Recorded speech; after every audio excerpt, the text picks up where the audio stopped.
मैं सिर्फ नीति वचन उसके 16वें अध्याय में मन के ऊपर जो 7 बातें हैं उनको आपके सामने रखूंगा।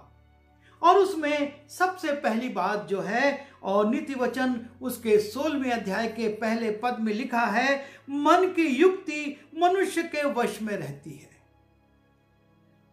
परंतु मुंह से कहना यहोवा की ओर से होता है।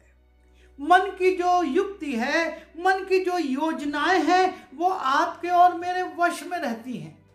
हम मन में बहुत सारी योजनाएं बना सकते हैं, बहुत सी युक्तियां कर सकते हैं, लेकिन जब हम मुंह से कहते हैं वो हमारे वश में नहीं है। और जब जब मैं इस पद को पढ़ता हूं, एक चरित्र मेरे सामने आ जाता है और वो है बिलाम, जिसको राजा बाराक अपने यहाँ आमंत्रित करता है और उसको प्रलोभित करता है कि मैं तुझको उत्तम उत्तम वस्तुएं दूंगा, तेरे कमरे को सोने से भर दूंगा और तुझको सम्मानित करूंगा, तू मेरे पास आ। क्यों आ? इसलिए आ कि जो ये इस्राएली यहाँ मेरे देश के सामने ठहरे हुए हैं, इनको तू श्रापित कर, इनको तू शाप दे। और जब बिलाम के पास बाराक के लोग जाते हैं, बिलाम कहता है मैं परमेश्वर से पूछता हूं। और परमेश्वर आता है, पूछता है ये कौन जो तेरे घर में ठहरे हैं? बिलाम बताता है परमेश्वर नहीं चाहता कि बिलाम वहां जाए, लेकिन जब दूसरी बार तीसरी बार वो लोग आते हैं और बिलाम उनको अपने घर में ठहराता है, परमेश्वर जान लेता है कि बिलाम के मन में वहां जाने की इच्छा है। और तब परमेश्वर उससे कहता है तू जा, लेकिन जो मैं बोलूंगा तू वो बोलेगा। और तब बिलाम चला जाता है बाराक के पास और बाराक बहुत खुश होता है, सम्मानित करता है और दूसरे दिन उसको ले जाकर इस्राएल की प्रजा को दिखाता है और उन तमाम लोगों को जो वहां पर ठहरे हुए थे दिखाता है। और तब बिलाम कहता है मैं वेदी बना और मैं परमेश्वर से पूछने जाता हूं।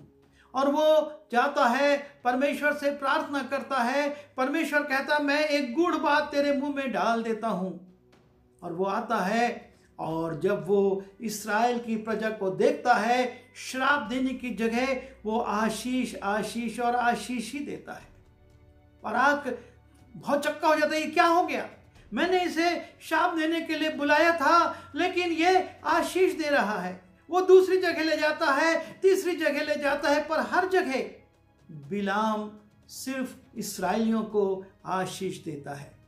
और तब राजा बहुत क्रोधित हो जाता है, मेरे पास से भाग जा, मैं तो तुझको सम्मानित करना चाहता था, लेकिन तू मेरे शत्रुओं को आशीष दे रहा है। बिलाम कहता है बोलना मेरे वश में नहीं है, मैंने तुझसे पहले ही कहा था जो परमेश्वर कहेगा वह मैं बोलूंगा। और यही बात हमारे जीवन में लागू होती है। यीशु मसीह ने कहा बोलने वाले तुम नहीं हो, लेकिन पवित्र आत्मा है।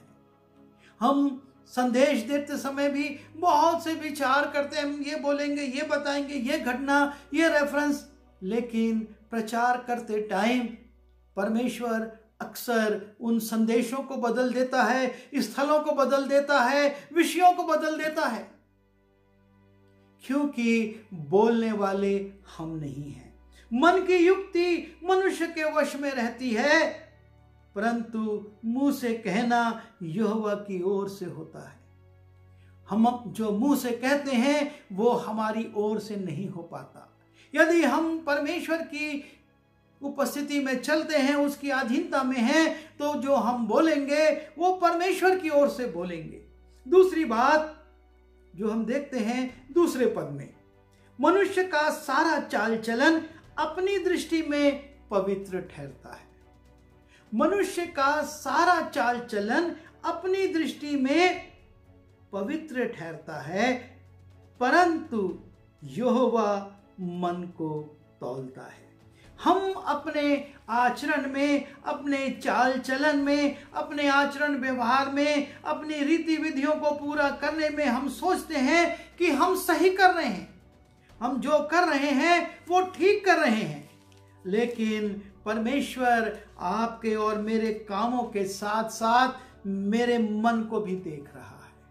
और इसीलिए जब हम दूसरा इतिहास उसके 25वें अध्याय में उसके दूसरे पद में जाते हैं, एक राजा का उल्लेख है, अमस्या नाम का ये राजा है जो कि 25 वर्ष की युवा अवस्था में राजा बना दिया जाता है।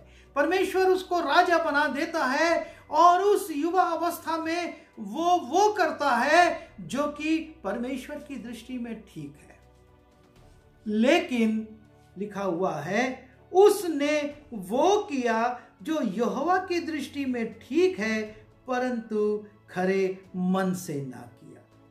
उसने वो किया जो कि परमेश्वर की दृष्टि में ठीक है। उसने सारी विधियों को, सारे नियमों को, सारी बातों को बिल्कुल जैसा परमेश्वर चाहता था, जैसी आज्ञाएं थी, जो व्यवस्था कहती थी, वैसा किया।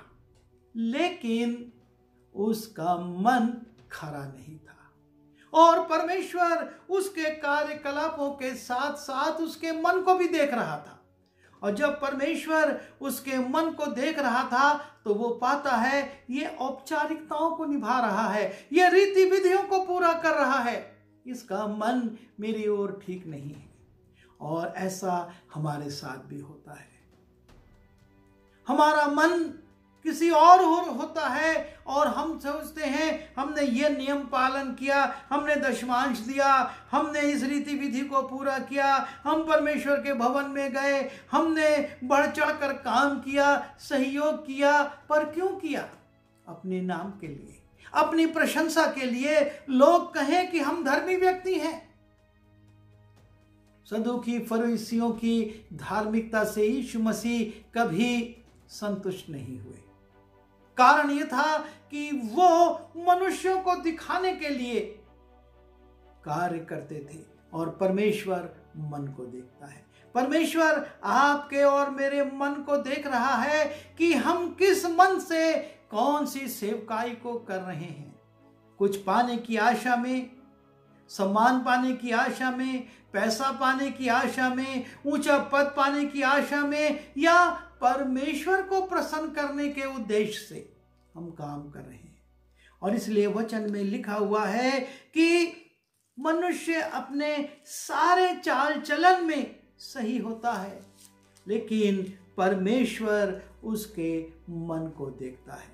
परमेश्वर मन को देख रहा था और इसीलिए जब उन दो लोगों ने प्रार्थना करी, लूका रचित सुसमाचार में हम देखते हैं, एक ने कहा मैंने उपवास किया, मैंने दशमांश दिया, मैंने अच्छे काम किए, मैंने बुराई नहीं की, और एक कहता है अपना सिर बिना उठाए छाती पीट कर, प्रभु मुझ पापी पर दया कर। यीशु मसीह कहते हैं ये दूसरे व्यक्ति की प्रार्थना सुनी गई, क्योंकि परमेश्वर दोनों के मन को देख रहा था। एक अपनी दृष्टि में परमेश्वर के सामने धार्मिक बन रहा था और एक अपने पापों को मानकर लज्जित सा, अपमानित सा अपने आप को परमेश्वर के सामने कहता है मुझ पापी पर दया कर। और परमेश्वर ने जब दोनों के मन को देखा तो दूसरे की प्रार्थना सुनी गई।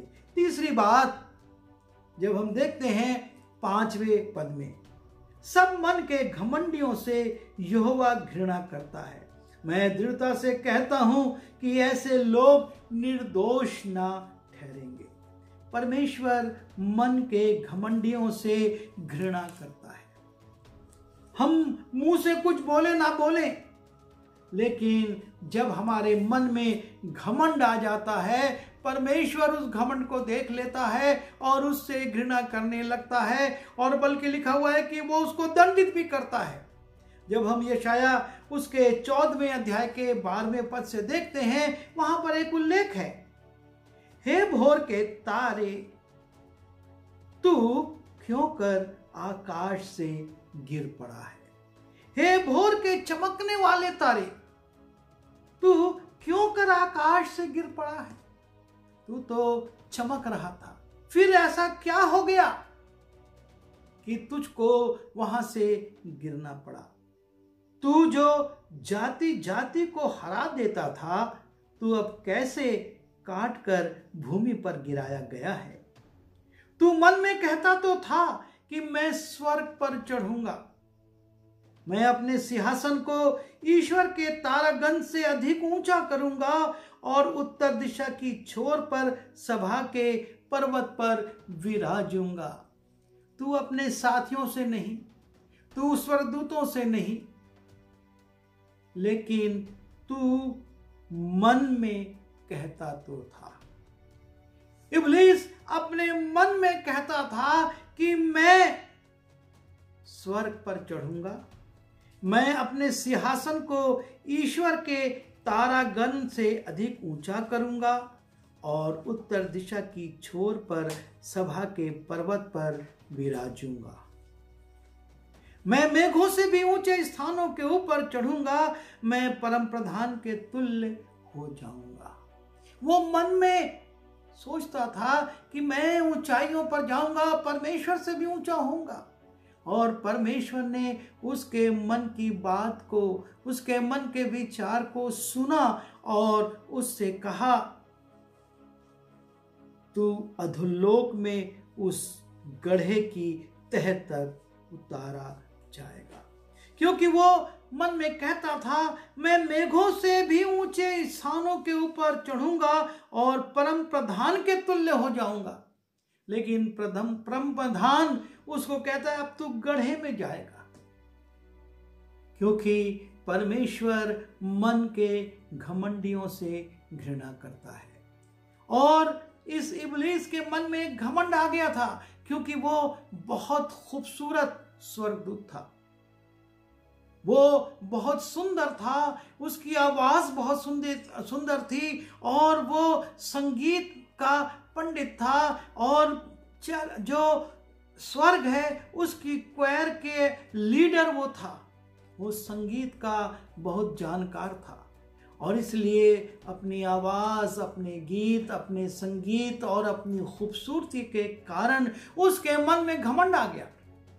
और जैसे ही घमंड आया, परमेश्वर मन के घमंडियों से घृणा करता है और ना सिर्फ घृणा करता है लेकिन वो उनको दंडित भी करता है। और लिखा है कि परमेश्वर उसको उस अथाह कुंड में, उस पृथ्वी पर और उस आग में गिरा देगा। क्योंकि सब मन के घमंडियों से यहोवा घृणा करता है। मैं दृढ़ता से कहता हूं कि ऐसे लोग निर्दोष न ठहरेंगे। चौथी बात जो हम देखते हैं और वो 9वें पद में है, मनुष्य मन में अपने मार्ग पर विचार करता है। मनुष्य मन में अपने मन पर विचार करता है, परंतु यहोवा ही उसके पैरों को स्थिर करता है। मनुष्य सोचता है ये मार्ग सही है, ये मार्ग सही है, ये मार्ग सही है, मैं इस पर जाऊंगा तो उन्नति करूंगा, इस पर जाऊंगा तो ऊंचे पद को प्राप्त करूंगा, इस मार्ग पर चलूंगा तो मुझको धन मिलेगा। लेकिन परमेश्वर जानता है और वो उसके पैरों को स्थिर करता है। जब हम यशाया की पुस्तक में जाते हैं और उसके 30वें अध्याय को देखते हैं, वहां पर हम पाते हैं कि परमेश्वर के वचन में एक बात लिखी हुई है।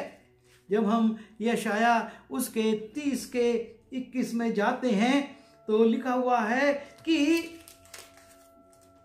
चाहे और जब कभी तुम दाहिनी व बाईं ओर मुड़ने लगो, जब कभी तुम दाहिनी व बाईं ओर मुड़ने लगो, तब तुम्हारे पीछे से ये वचन तुम्हारे कानों में पड़ेगा, तब तुम्हारे पीछे से ये वचन तुम्हारे कानों में पड़ेगा, मार्ग यही है, इसी पर चलो। परमेश्वर आपकी और मेरी अगुवाई करता है।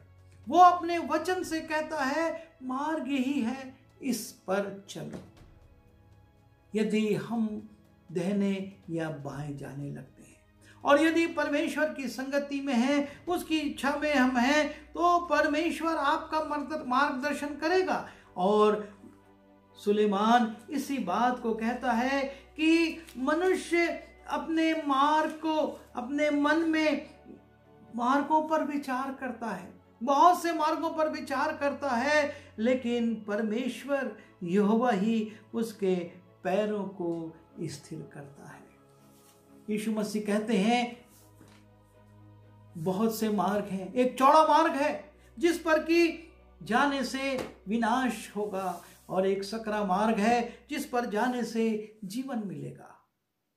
हमारा मन कई बार भटकता है और हम जब गलत मार्ग की ओर जाने लगते हैं, प्रभु हमारे मार्ग को, हमारे कदमों को स्थिर करता है। इसीलिए दाऊद कहता है भजन 119 के 105 में कि तेरा वचन मेरे पांव के लिए दीपक और मेरे मार्ग के लिए उजाला है, क्योंकि तू ही मेरे मार्ग को स्थिर करता है। तेरा वचन मेरे मार्ग के लिए एक मार्गदर्शक है, वो मुझको स्थिर करता है।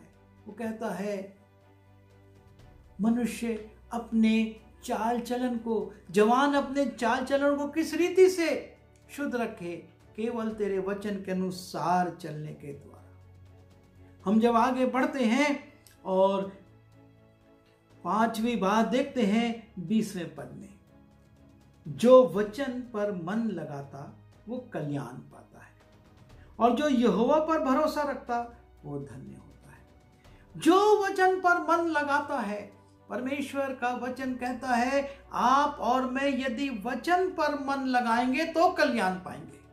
हमारा कल्याण परमेश्वर के वचन पर अपना मन लगाना है। और इसीलिए जब हम भजन संहिता उसके पहले अध्याय में जाते हैं और दाऊद उसकी शुरुआत ही इसी प्रकार से करता है कि क्या ही धन्य है वो पुरुष जो दुष्टों की युक्ति पर नहीं चलता और पापियों के मार्ग में खड़ा नहीं होता और ना ठट्ठा करने वालों की मंडली में बैठता है। लेकिन उसके लिए कहता है परंतु वह तो यहोवा की व्यवस्था से प्रसन्न रहता और उसकी व्यवस्था पर रात दिन ध्यान करता रहता है। वो मनुष्य परमेश्वर की व्यवस्था से जो प्रसन्न रहता, उस पर ध्यान करता रहता है, उसके लिए लिखा है जो कुछ वो पुरुष करे वो सफल होता है। वो अपनी ऋतु में फलता है, उसके पत्ते कभी मुरझाते नहीं। परमेश्वर के वचन पर मन लगाने से हमारे जीवन में कल्याण आता है, हमारे जीवन में लाभ होता है जब हम परमेश्वर के वचन पर मन लगाते हैं। जब हम नीति वचन उसके 3 अध्याय में जाते हैं और उसके 5वें पद को देखते हैं, वहां पर हम देखते हैं कि सुलेमान किस रीति से अपने पुत्र से कहता है और एक बात को समझाता है कि तू अपनी समझ का सहारा ना लेना। जब हम नीति वचन 3 को स्टार्ट करते हैं, शुरू करते हैं, उसमें लिखा है मेरे पुत्र, और तब वो 5वें पद में कहता है तू अपनी समझ का सहारा ना लेना वरन संपूर्ण मन से यहोवा पर भरोसा रखना। अपने संपूर्ण मन से हमको अपने परमेश्वर पर भरोसा रखना है, उसकी व्यवस्था पर चलना है। और इसीलिए वो 7वें अध्याय के पहले पद में कहता है हे मेरे पुत्र मेरी बातों को माना कर और मेरी आज्ञाओं को अपने मन में रख छोड़। हे मेरे पुत्र मेरी बातों को माना कर। परमेश्वर चाहता है कि हम अपने मन को परमेश्वर के वचन पर लगाएं। जैसा दाऊद ने कहा मैंने तेरा वचन अपने हृदय में रख छोड़ा है। क्यों रख छोड़ा है? ताकि तेरे विरुद्ध पाप ना करूं। जब हम 6वीं बात को देखते हैं 23वें पद में, बुद्धिमान का मन उसके मुंह पर भी बुद्धिमानी प्रकट करता है और उसके वचन में विद्या रहती है। बुद्धिमान का मन उसके मुंह पर भी बुद्धिमानी प्रकट करता है। एक कहावत है कि चेहरा जो है वो दिल की किताब है, अर्थात आपके और मेरे चेहरे से मेरे मन की बातें प्रकट होती हैं। जब हमारा मन उदास होता है हमारे चेहरे पर उदासी छा जाती है। जब हमारा मन आनंदित होता है हमारे चेहरे से लोग देखकर बोल सकते हैं, समझ सकते हैं कि हम प्रफुल्लित हैं।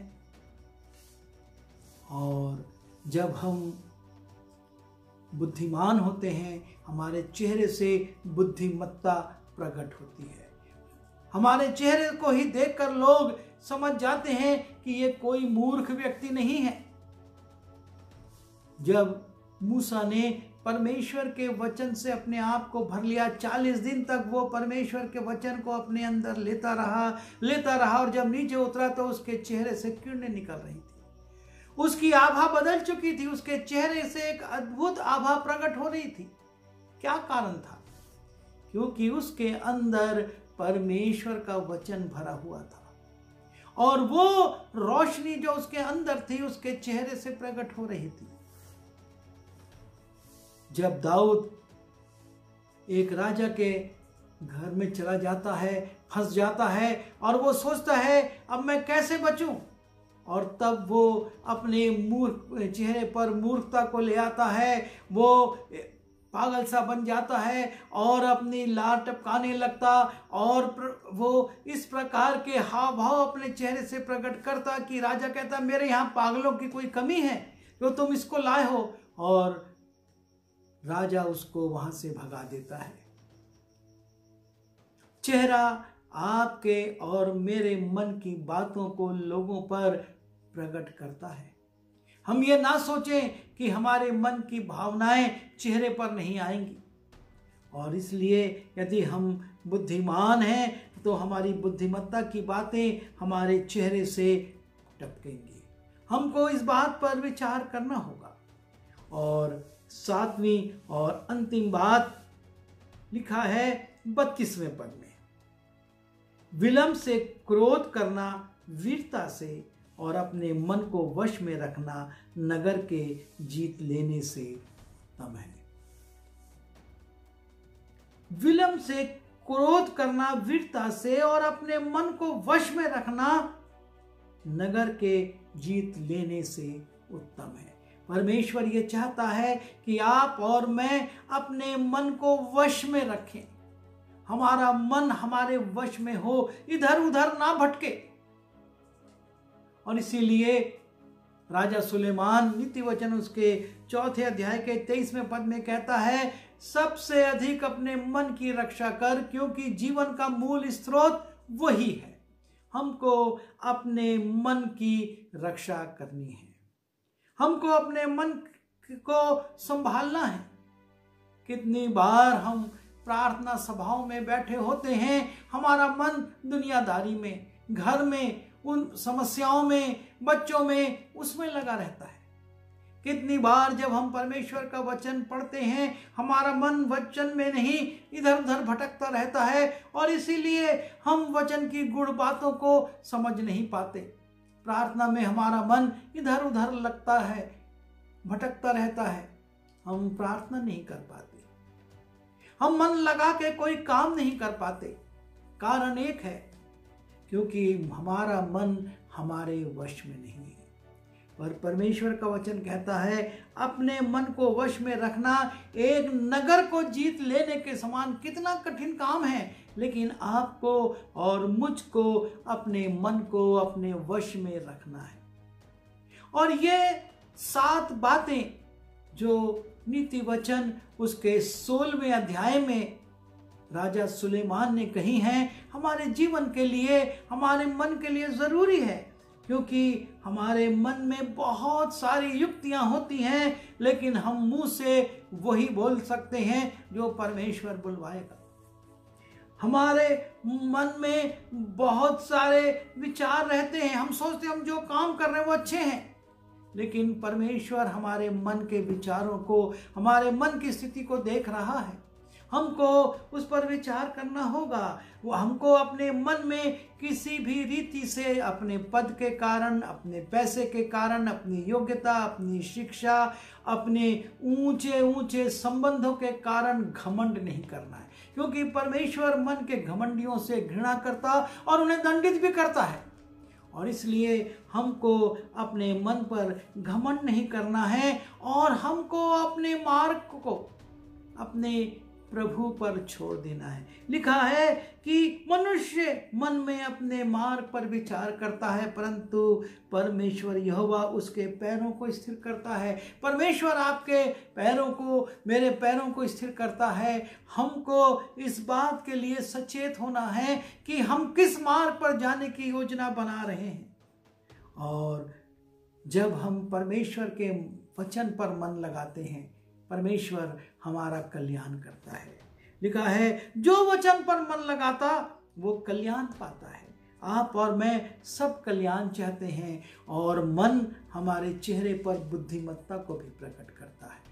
और इसलिए ज़रूरी है कि हम अपने मन में उन बुद्धिमत्ता की बातों को रखें। बुद्धिमान ने अपने मन में विचार किया और उसने योजनाएं बनी, और मूर्ख ने भी अपने मन में विचार किया और कहा कोई परमेश्वर है ही नहीं।